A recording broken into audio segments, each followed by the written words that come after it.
Assalamualaikum warahmatullahi wabarakatuh. Hai, perkenalkan nama saya Indah Saum Mulyawati dari Program Studi Pendidikan Agama Islam Universitas Islam 45 Bekasi. Video ini saya buat untuk memenuhi tugas ujian akhir semester 4 mata kuliah materi agama Islam di sekolah atau madrasah yang diampu oleh Bapak Irham.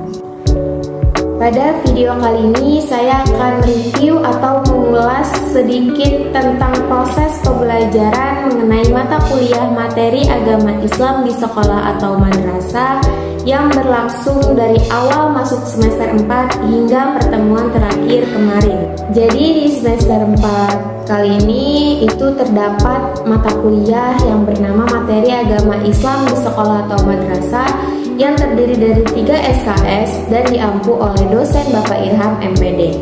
Jadi materi agama Islam di sekolah ini sesuai dengan judul nama mata kuliahnya itu ialah membahas tentang materi-materi agama Islam yang diajarkan di sekolah atau madrasah. Sebelumnya saya ingin mengucapkan banyak-banyak terima kasih kepada Bapak Irham karena telah mengajarkan dan memberikan ilmunya kepada saya dan teman-teman saya khususnya pada mata kuliah materi agama Islam di sekolah atau madrasah ini selama berlangsungnya proses pembelajaran di semester 4.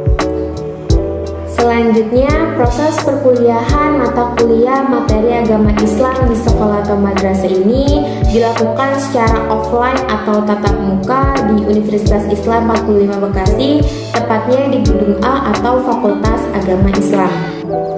Mata kuliah materi agama Islam ini berlangsung dari pukul 13.00 waktu Indonesia Barat hingga pukul 15.30 waktu Indonesia Barat, atau bisa jadi lebih ketika ada materi tambahan dari Bapak dosen.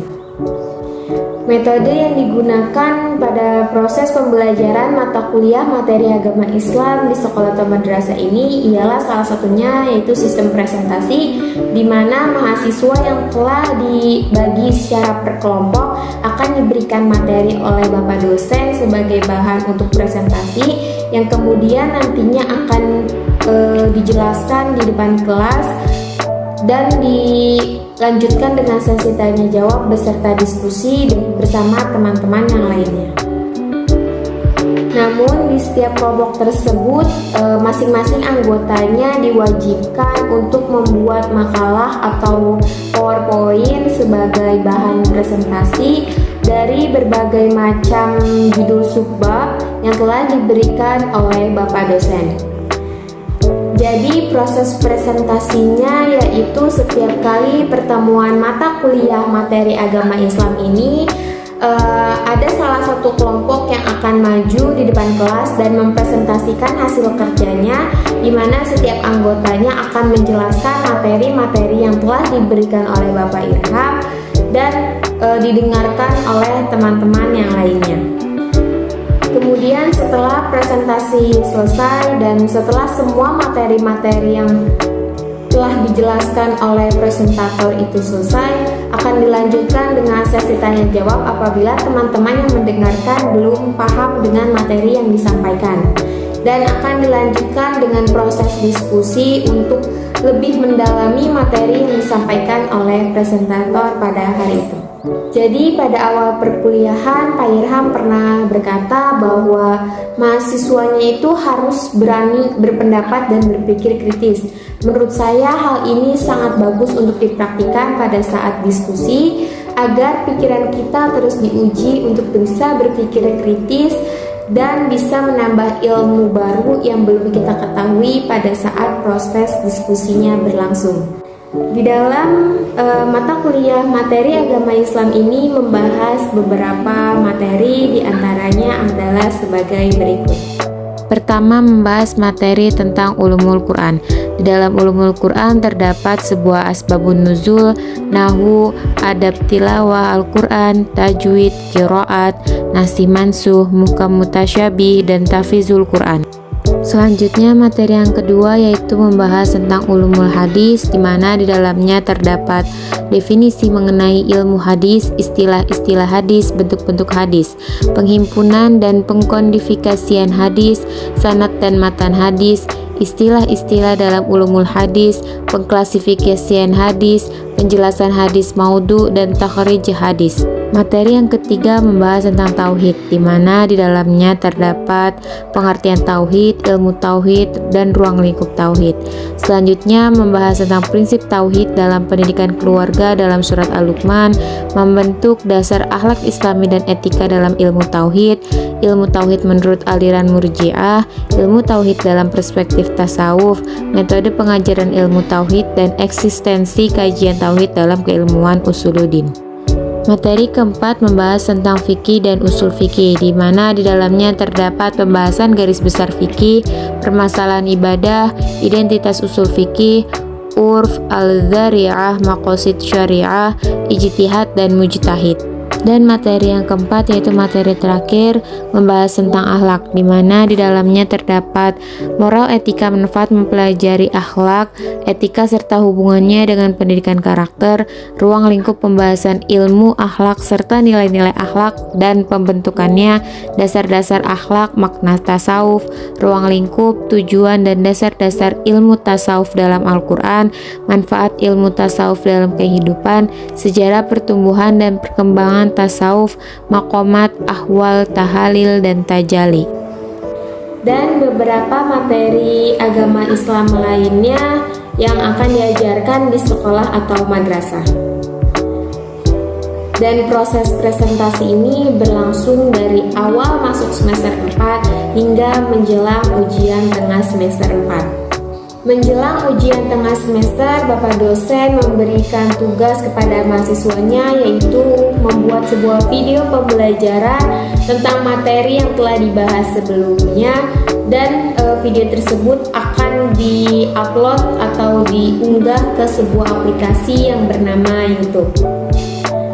Menurut saya, tugas yang diberikan oleh Bapak dosen yaitu tentang membuat video pembelajaran ini sangat bagus karena akan menambah dan melatih skill dalam berbicara untuk menyampaikan materi, di mana yang nantinya seorang guru akan menjelaskan atau menyampaikan materi-materi di depan kelas kepada murid-muridnya. Selain itu, tugas ini juga bisa melatih kekreatifan kita dalam membuat atau mengedit video yang nantinya akan di-upload atau diunggah ke sebuah aplikasi yang bernama YouTube tersebut. Selanjutnya, setelah tugas video untuk memenuhi ujian tengah semester 4 ini selesai, Bapak Irham kembali memberikan sebuah tugas tentang video juga, yaitu menelaah sebuah bahan ajar atau buku jenjang SMA, SMK, MA atau MK, di mana kita sebagai calon seorang guru harus mengetahui, harus menelaah lebih dalam lagi tentang buku ajar tersebut sebagai pedoman nanti ketika kita mengajar atau sebagai panduan bahan ajar. Dan kita harus tahu nih apa saja yang tercantum di dalam buku bahan ajar yang nantinya kita akan sampaikan kepada murid-murid kita, dan kita juga harus melihat sisi kekurangan dari buku tersebut. Apakah buku tersebut mempunyai kekurangan? Jika buku tersebut mempunyai kekurangan, maka kita harus menambahkan atau memberi saran lebih baik lagi. Selain itu, Bapak Irham juga mengajarkan kepada para mahasiswanya untuk berani tampil di depan dalam menyampaikan materi, di mana seolah-olah kita menjadi seorang guru sungguhan yang mengajarkan murid-murid. Di sini Pak Irham mengajarkan untuk meningkatkan rasa kepercayaan diri kita, yang mana nantinya kita akan menjadi seorang guru dan melihat kemampuan sejauh mana kita menguasai materi agama Islam ini selama proses perkuliahan berlangsung. Jadi selama proses perkuliahan materi agama Islam di sekolah atau madrasah ini berlangsung, saya mendapatkan banyak ilmu baru, pengalaman baru, materi-materi baru yang sebelumnya belum pernah saya dapat di tempat lain, Dan kali ini saya berkesempatan untuk diajar langsung dan mendapatkan ilmu langsung dari Bapak Irham. Dan saya pribadi banyak terima kasih kepada Bapak Irham karena telah mengajarkan dan memberikan ilmunya kepada saya. Semoga apa yang Bapak berikan ilmunya dapat bermanfaat di kehidupan saya kelak. Kesan saya atau yang saya rasakan selama proses berlangsungnya perkuliahan materi agama Islam ini yang diajar oleh Bapak Irham, memberikan banyak pengalaman, banyak ilmu tentang metode-metode bagaimana cara mengajar, cara menyampaikan materi, mendapatkan materi-materi baru, ilmu-ilmu baru yang telah Bapak Irham sampaikan. Itu menjadi salah satu bekal buat saya yang kemudian nanti saya akan terapkan atau saya pakai ketika kelak saya menjadi seorang guru. Dan semoga ilmu yang telah Bapak berikan ini akan bermanfaat untuk kehidupan saya kelak. Dan saya mengucapkan banyak-banyak terima kasih kepada Bapak Irham karena telah berkenan untuk mengajarkan dan memberikan ilmunya kepada saya. Dan mohon maaf apabila saya selaku mahasiswa masih banyak kekurangan dan kesalahan dalam proses berlangsungnya perkuliahan materi agama Islam ini. Itu saja yang bisa saya sampaikan mengenai review atau ulasan mengenai proses perkuliahan mata kuliah materi agama Islam ini. Kurang lebihnya mohon maaf. Wabillahi taufiq wal hidayah. Wassalamualaikum warahmatullahi wabarakatuh.